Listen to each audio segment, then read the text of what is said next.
mufunze waliwo ekituba ekyali kyakala nano mulimu ennumba kyo tekyamanya ekiwala nekiyoyo okufuka mweyasitama zamuluma kinnamukuutu yawogana enduulu nebona ennimiro mubadduka ne Sezaala wa Aida mweyatuukira yasanga muwala ali bute ng'ensolima gitakula gitta toseka nnyabo ennumba zirina obusagwa gwerengera laba zikuluma feesi n'ewulubala naye ku kaalo k'ettirinyi tewazannyika Seza yatunula nnyonnyoka mbabuulire eri masekkati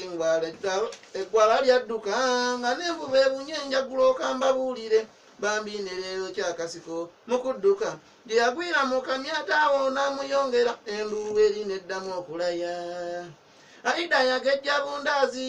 mutwe gwakaya n'atambula nagwo amazima atuddeyo wali ng'ennumba zirumye omukazi ekyali wajjala ajala muli oba otya ng'obunye enkufu nga ne Sezaala wo obwedda weetala alaba n'alaba ekiryamirizi bakiifu tukyagenda mu maaso nnyo olunaku olwaleero ekyali wajjala atolangirira